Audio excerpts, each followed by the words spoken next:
दो चीज़ें आपका परिचय देती हैं। पहला आपका धैर्य जब आपके पास कुछ नहीं होता, और दूसरा आपका व्यवहार जब आपके पास सब कुछ होता है। नमस्कार दोस्तों, मेरा नाम राजा सिंह और आज की कहानी एक नेताजी की। नेताजी जो कि बहुत ही पहुंचे हुए और रसूखदार नेता थे।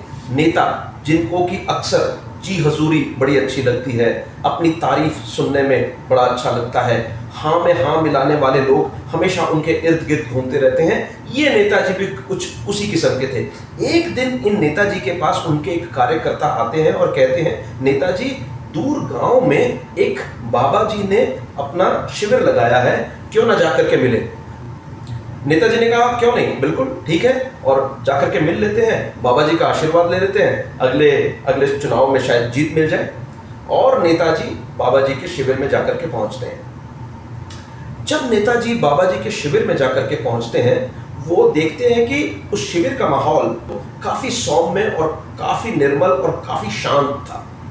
नेताजी अपने साथ काफी भीड़ भाड़ तामझाम लेकर के गए हुए थे, सिक्योरिटी, बाउंसर्स, कार्यकर्ता और बहुत सारे लोग। नेताजी देखते हैं कि बाबा जी हॉल में बिल्कुल कोने में बैठे हैं और प्रवचन कर रहे हैं।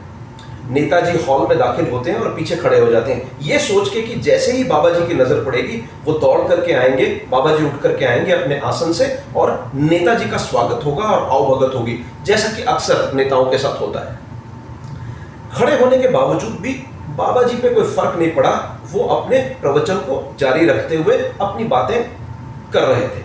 नेताजी को बुरा लगा और साथ के साथ उन्हें ऐसा लगा कि शायद बाबा जी ने नेताजी को देखा नहीं है। तो नेताजी कुछ कदम आगे चल करके बिल्कुल बाबा जी के सामने खड़े हो गए। बाबा जी पे अब भी नेताजी के खड़े होने का कोई असर नहीं था।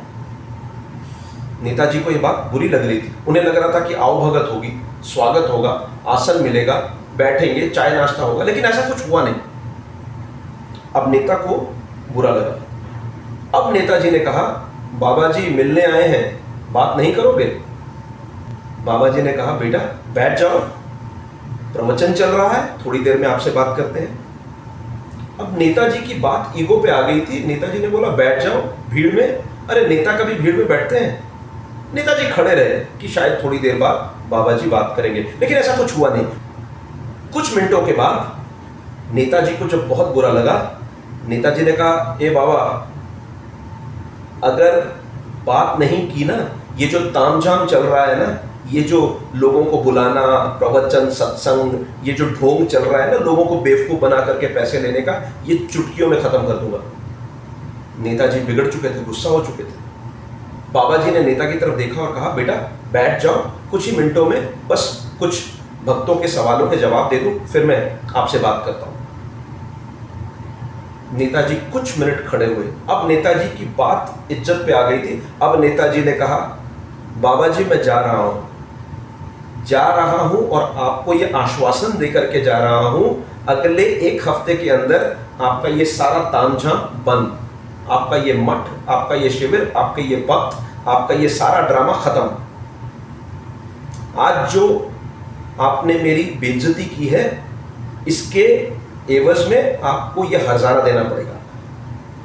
तब बाबा जी ने कहा, बेटा नाराज मत हो, आप एक बहुत अच्छे व्यक्ति हो, मन के बड़े साफ हो, सौम्य हृदय है आपका, एक अच्छे इंसान हो, समाज में अच्छा काम कर रहे हो, आप शांत रहो, लेकिन अगर आप जा रहे हो तो आप बेशक जाओ, और कभी भी आपको ऐसा समय मिले कि आपको मुझसे बात करनी है, दोबारा आना, मुझे खुशी होगी आपसे बात करने की। ये सुन करके नेताजी वहां से चले जाते हैं और मन में ये आश्वासन और ये धारणा लेकर के जाते हैं, कम से कम इस डांट की वजह से बाबा जी ने तारीफ तो की, मुझे अच्छे मन का और साफ हृदय का आदमी तो कहा। और नेताजी अपने घर पहुंचते हैं। नेताजी जब अपने घर पहुंचते हैं, घर पहुंचने के बाद देखते हैं कि नेताजी के पिताजी जो हैं वो ध्यान में बैठे हुए हैं, मेडिटेशन कर रहे हैं।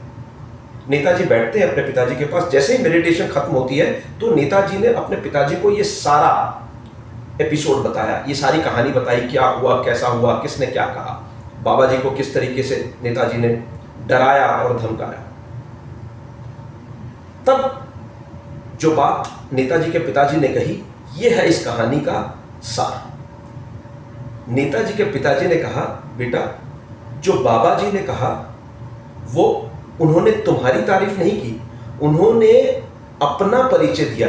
जब उन्होंने तुम्हें यह कहा कि तुम एक बहुत ही अच्छे और साफ दिल के इंसान हो, उन्होंने अपना परिचय दिया क्योंकि वो साफ दिल के इंसान है। उन्होंने कहा आप एक अच्छा काम कर रहे हो, उन्होंने अपना परिचय दिया कि वो एक अच्छा काम कर रहे हैं। उन्होंने कहा आप एक सौम्य और अच्छे इंसान हो, उन्होंने अपना परिचय दिया। तुम्हारी तारीफ नहीं की है। जब तुमने बाबा जी को कहा कि वो ढोंगी है, वो ठग है, वो बेईमान है, लोगों को मूर्ख बना करके पैसा लूटते हैं लोगों से, तो तुमने बाबा जी के ऊपर कोई आरोप नहीं लगाया, तुमने तो सिर्फ अपना परिचय दिया, तुमने वो बताया जो तुम हो। सो दोस्तों, ये कहानी वो बाबा जी या वो नेताजी की नहीं है, ये कहानी हमारी है, हम सबकी है। हम जब सामने वाले को देखते हैं, हम उस व्यक्ति के अंदर वही गुण देखते हैं जो हमारे अंदर होते हैं, हम वही कहते हैं जो हम होते हैं। सो दोस्तों, जब भी किसी के ऊपर आरोप या प्रत्यारोप लगाएं, उससे पहले रुकें, सोचें, समझें और फिर बात करें, क्योंकि जो आप कहेंगे वो आप सामने वाले की बुराई नहीं करेंगे, आप अपना परिचय देंगे, चाहे वो सकारात्मक हो, चाहे नकारात्मक हो, चाहे वो पॉजिटिव हो, चाहे वो नेगेटिव हो। हम वही कहते हैं या वही गुण देखते हैं जो हम होते हैं या जो हमारे अंदर होते हैं। सो दोस्तों, आशा करता हूं आज की कहानी अच्छी लगी होगी। फिर वही कहूंगा, चले तैयार हो जाएं, मिलजुल करके इस दुनिया को एक बेहतर जगह बनाएं। मेरे साथ इस कहानी पे बने रहने के लिए बहुत शुक्रिया। Have a super day ahead.